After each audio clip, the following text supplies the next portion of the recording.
Hello friend. So I thought I should start with a topic which is relevant to a large number of people. So there is a question which many people have is, okay, I want to start improving my health. I don't know much. So where do I start in my beginning stages which is accessible to me and which will be more impactful? So in that context, we'll talk about food in this video. So food is, all of us know, is a big component of our physical health.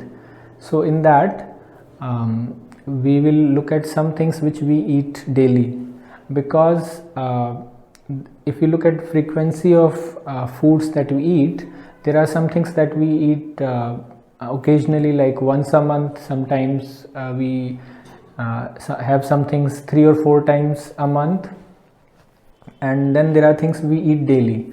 So when people want to improve their health, then sometimes they try to cut off some fast food or cold drinks that they really enjoy eating in the beginning stages of their journey, and they are actually having these maybe once a month or once a week. So then it becomes a test of their willpower, and then they feel that,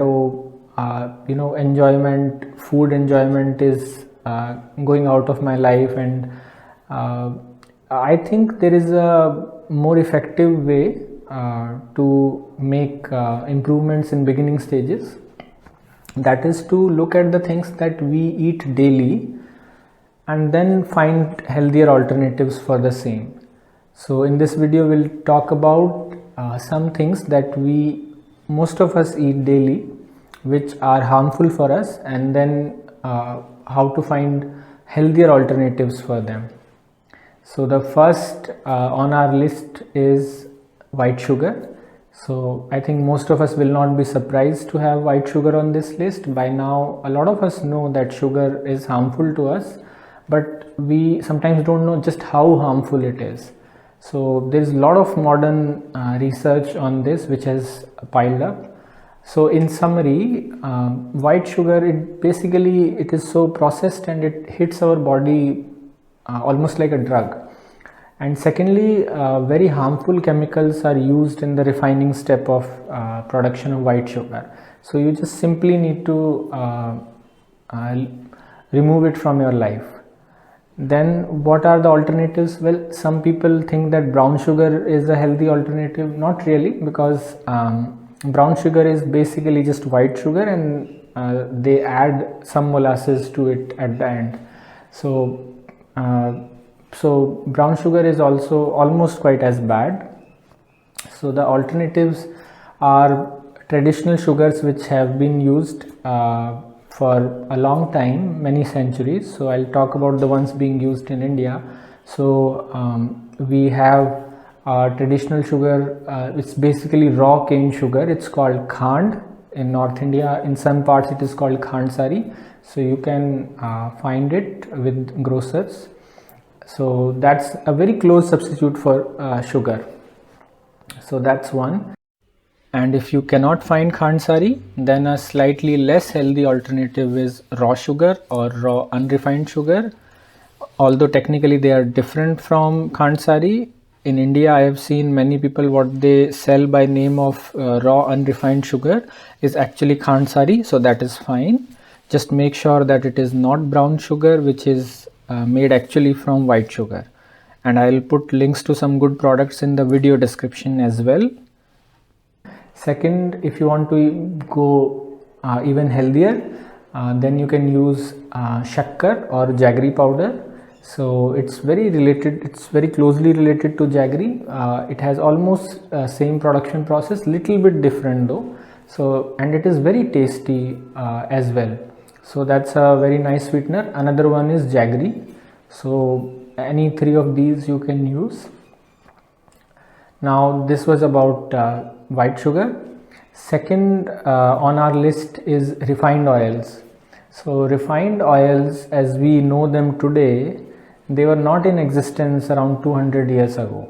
So they are processed not in traditional way, in that we take oil seeds and crush them to extract the oil out. They have a very harmful step in their processing, in that there are some very harmful chemical solvents which are used to dissolve the oil out of the puree of the oil seed. And the solvent used most commonly is hexane. It's very harmful for us. It's a byproduct of petroleum. I'm sure all of us, we don't want petroleum products in our food, so just stay away from whatever oil has refined label on it. Simply drop it. And just for your information, soybean oil, rice bran oil, these are always refined. So what are the alternatives? Well, alternatives are what our ancestors have been using for many centuries. So in different areas you find different traditional oil seeds. So where I am living right now, Haryana, and in Punjab, in this northern belt, we have mustard oil. Then if you go a little bit down towards south to Rajasthan, there they use sesame or gingerly oil. Then you go further down towards south, towards central India, then you find peanut or groundnut oil. And then if you go all the way to South India, then you have coconut oil. So all these are very healthy oils, and you can use any of them. Just make sure that they don't have the word refined on them. So yeah, so that's it. That's about the oils. Now the third on our list is factory packed flour, grain flours. So most of us are using grain flours in our food almost daily, and most of it is wheat, but then some people also use other grains as well.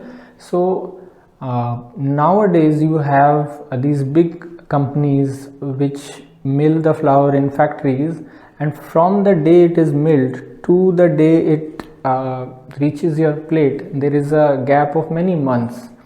So that is not healthy for us, because when grains are milled, the flour is made, it quickly starts losing its nutritional value. In fact, there are some grains I have seen being used in our household since childhood, like we use pearl millet in winters in North India. If you make flour with that, it will quickly degrade just within a couple of days. So what are the alternatives for this? And yeah, I would say one more thing, that these days the nutritional component of all the crops has anyway gone down, because the soil quality has gone down quite a bit. So we should really make sure that we don't further degrade the nutritional value in the processing step. So try to eat as fresh flour as possible. So how do you do that? There are two alternatives. First one is what I have seen being used since my childhood, that people go to a local miller. So you can just find a local mill shop, grain flour making shop, and you just buy from them. And one advantage of taking from them is that you will have more say in the quality of grains that are used, and it will be definitely fresher. And there is another second alternative which has opened up in last couple of decades with advancement of technology. So now there are some small sized milling machines in market which you can keep in your house, and you can even make your flour every day if you want, which many people in previous generations used to do when they were using hand churned chakkis or milling machines. So, and another benefit of having this is that you can make flour of any grain that you like. So that will add to variety of flavors and nutrition in your food habits as well. And these are not very expensive. As per my knowledge, the cheapest models, they start from 5,000 to 6,000 rupees, and you can get a very good model if you are ready to spend 20,000. So I think it's a very good deal in today's day and age. So that was the third item. And the fourth item on our list is white free flowing table salt, something which we just normally call table salt. So you have companies in market showing these ads of free flowing salt, and we need to understand that salt by its very nature it absorbs moisture from environment, so it clumps, it's not free flowing.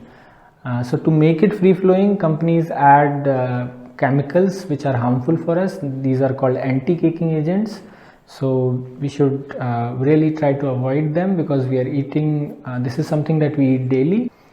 And anyway, if we look back to the time when people were living in jungles, there wasn't that much free salt available.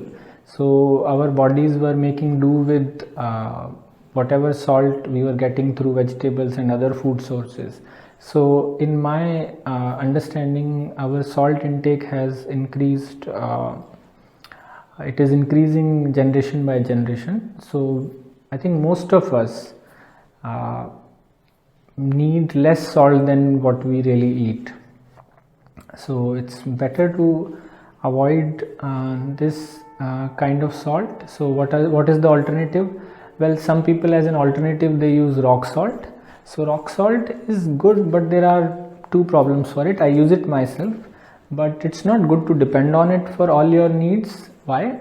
Well, because first of all, it is mined, it is dug out of mines, so it really affects the ecology, the environment of the area negatively. That's first con. And the second is the rock salt that comes in India. It comes mostly, a lot of it from Pakistan, where a lot of mines still use old method of using a dynamite or other explosive to break up the rocks. So the byproducts of these explosives, they are bound to end up in the salt that we eat. So I think it's best not to depend on rock salt for all of our needs. So what's the alternative? Well, the alternative is simply you buy iodized crystal salt. So it's very similar to the table salt. The only difference is that the size of the particles, the crystal size is bigger, so it does not clump together easily, so it does not need any anti-caking agent to be added. So this iodized crystal salt you can find easily in South India. As for North India, I have seen listings of big companies' products of iodized crystal salt, but I have not been able to procure it. When I really tried to procure it, I could not. So if I find alternative for it, I will let you know. In the meantime, just be mindful of your salt intake, and just remember that most of us need less of it than what we think we need. Just wanted to clarify that iodized crystal salt is made essentially from the same process as the normal table salt.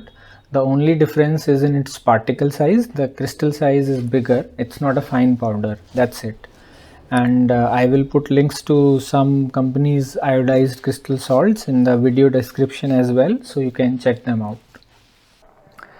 So these were four main items that I wanted to cover, and then there is another honorable mention, or you can say dishonorable mention in the list, because it is also quite harmful. So that is white flour bread flour, also known in Hindi as maida. So growing up, I have learned from our elders that it's quite a harmful thing for us to use maida in our food. So I don't think anybody uses this daily, but you could be using breads which you buy from market. So most of the breads, whether they're white bread, brown bread, they do contain maida as their ingredients. So just make sure that the breads that you get, if you are eating them frequently, then they are free of maida. So I have seen that I think most of the brands in market, they do use maida. So I think you will need to buy from a local baker to make sure that you are buying pure whole wheat bread, which is free from the white flour. So these were the 5 things, and right now you have understood in summary why they are bad for us. I didn't go in very much depth because I wanted to cover all of them. In future I may be talking about them in one by one in depth. We'll see. And I think right now you have an opportunity of making use of this moment to review wherever in your life you are using these 5 things. You can even use pen and paper to note, and then you can make a plan to phase these things out, and you can just replace them with healthier alternatives. So you won't be feeling like, oh, I am being deprived of something I really enjoy. So I think this is a nice, impactful, easy step in the beginning of health journey, which will go a long way in improving the foundations of your eating habits. So I hope this was useful to you. My name is Shekhar, and in this corner of internet I'll keep on bringing new topics on how to improve our health, our life. So we'll meet next time with some other topic. Until then, bye bye.